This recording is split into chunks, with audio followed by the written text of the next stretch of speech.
Magandang umaga mga ka-happy hour. Narito ang mga balita para sa MBC TV Network News Update, 11 AM edition.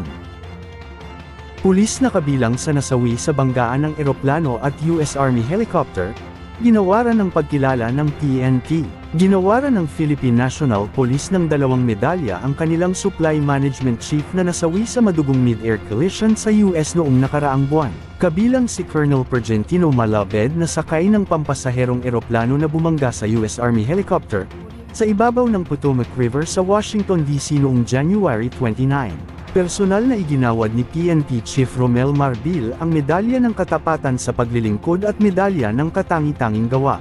Dumating ang bangkay ni Malabed sa bansa nitong umaga ng Biyernes, at matapos ang ilang oras ay dinala ito sa Camp Crame para gawaran ng pagkilala. Samantala, MMDA nakakolekta ng 170 sako ng basura sa paglilinis sa Estero de Magdalena sa Tondo, Manila. Nakakolekta ang Metropolitan Manila Development Authority o MMDA ng nasa 170 sako ng mga basura sa Estero de Magdalena sa Tondo, Maynila.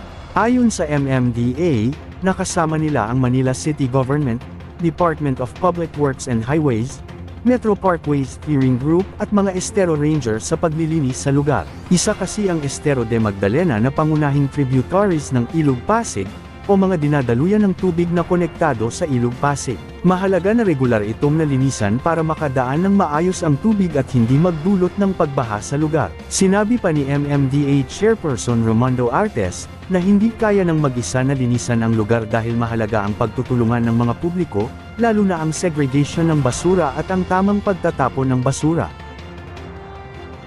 Sa iba pang balita, Pilipinas nakalabas na sa gray list ng FATF, matapos ang pagpapasara sa mga pogo. Tuluyan ang nakalabas ang Pilipinas sa gray list ng Financial Action Task Force, matapos ang 3 taon.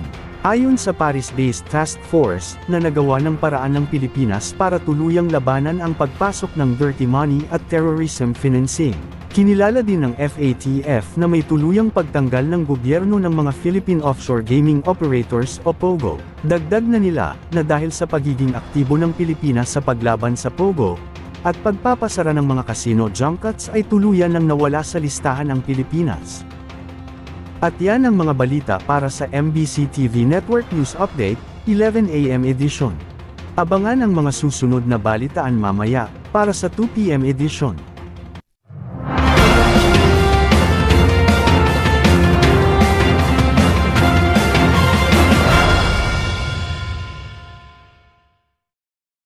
Mga ka-happy hour, kung gusto mong manood ang mga balita sa MBC TV Network News Update, mag-subscribe sa aming YouTube channel, i-like ang aming Facebook page, at i-follow sa aming TikTok account.